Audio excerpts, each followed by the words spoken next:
Olá, eu sou o professor Luizão e estou aqui para conversar com vocês a respeito de história. Não daquela história que a gente vê todos os dias na sala de aula, mas dos conteúdos mais significativos que caem em concursos como Enem, PAS e os vestibulares tradicionais. Vou estar começando a falar para vocês do início.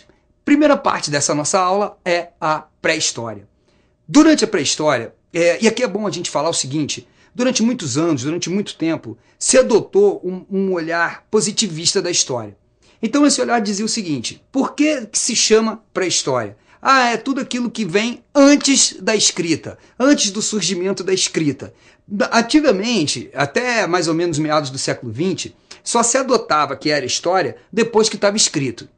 Hoje não se adota mais esse pensamento. A gente já sabe que a história ela é feita muito antes da invenção da escrita. E a gente conta essa história através dos artefatos, através dos fósseis, através das imagens rupestres. Tudo isso a gente conseguiu pensar como era o universo daquela época, como era o mundo daquela época, e traz até vocês hoje. Então hoje, esse tipo de ideia não cabe mais para a pré-história, mas continua adotada como esse nome, pré-história. Para mim, é um dos períodos mais interessantes da evolução humana. Por quê? Se eles não tivessem tido tanta competência, eles não estavam aqui hoje. A gente não estaria aqui hoje para contar a história. Então, quer dizer, ali foi o começo de tudo, ali onde que o homem começou a viver em sociedade, começou a passar por toda a sua evolução biológica e cultural. Então, quer dizer, os grandes, digamos assim, construtores da nossa sociedade estão ali, nasceram ali. Então vamos lá. Primeiro período, paleolítico, muito grande.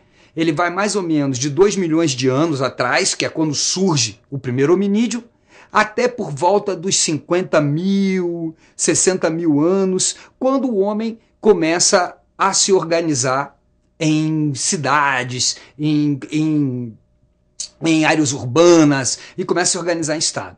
Então vamos ver como é que foi essa história. No Paleolítico, a gente tem duas divisões clássicas: o Paleolítico inferior e o Paleolítico superior.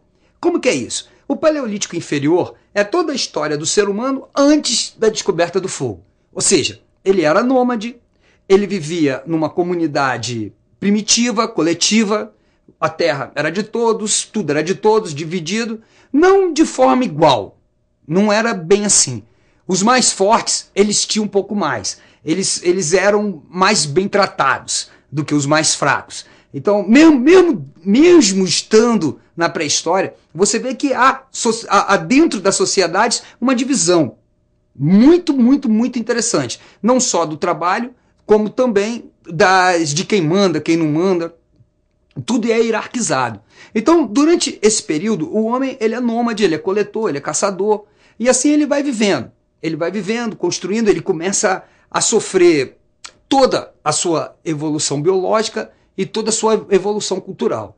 A evolução biológica se dá desde o momento em que aparecem os primeiros hominídeos.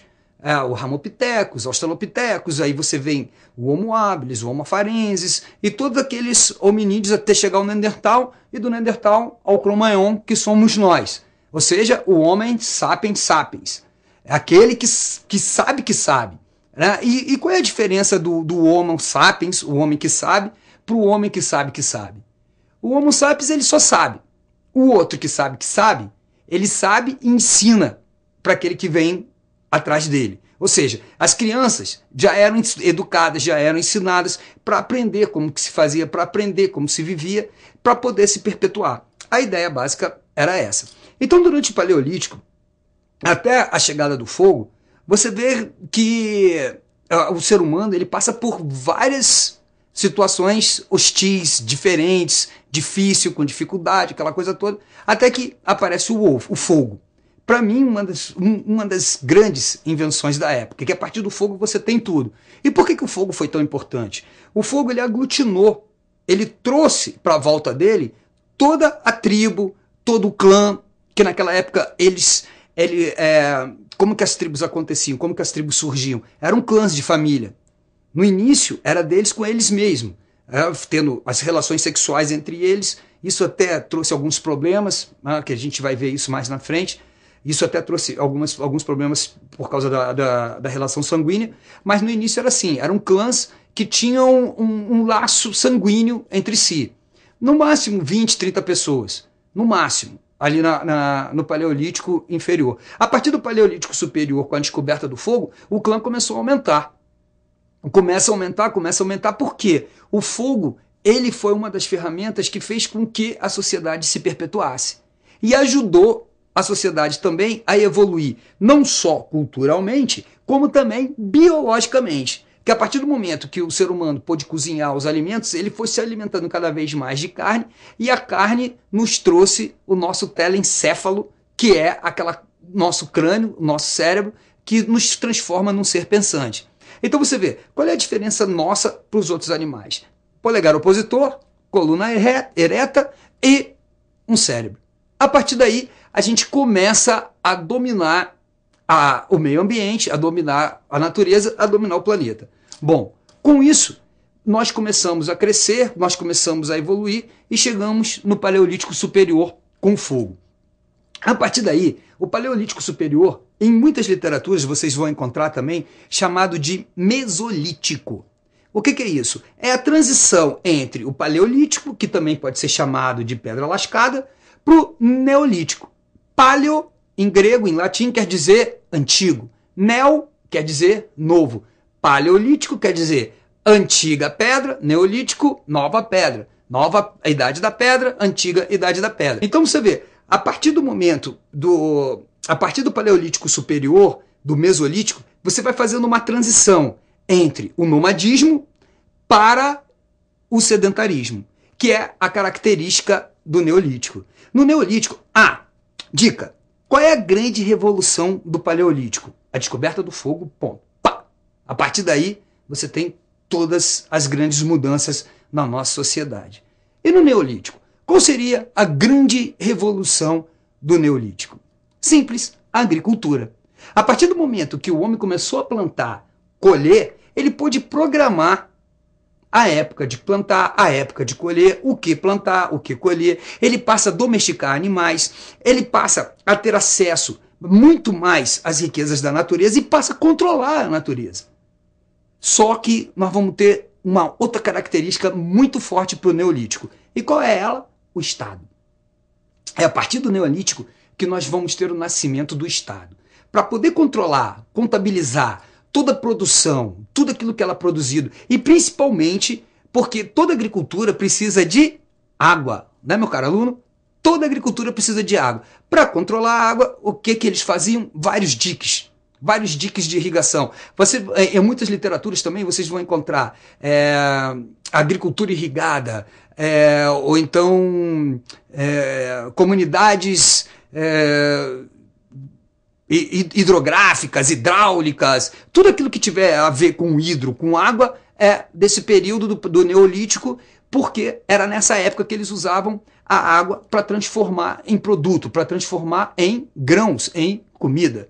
Então, para que você tivesse uma grande safra, né, uma grande colheita, você precisava de muita gente trabalhando. E como controlar todas essas pessoas? É aí que surge o Estado.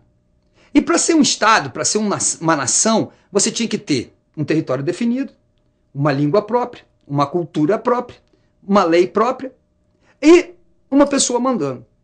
A partir daí, eles passam a organizar, o ser humano passa a organizar a sociedade de uma maneira muito mais positiva, tendo como pensamento principal a produção agrícola, a produção de grãos e alimentar todos eles. É claro que durante o Neolítico também vai começar uma cidade ficar mais forte que a outra. Essa implementação urbana vai fazer com que as ideias circulem com mais facilidade, vai fazer com que as ideias elas virem novas ideias. Então a gente começa a sofrer o primeiro processo evolutivo do saber também, e que começa a ficar registrado. Por quê? Para contabilizar todo, a produção, aquilo que era plantado, aquilo que era colhido, o ser humano inventou a escrita. Isso vai ser datado mais ou menos por volta dos 3.000 anos antes de Cristo, 3 a 4.000 anos antes de Cristo. A partir daí, a gente termina o Neolítico e começa praticamente a Idade Antiga, a Idade dos Metais.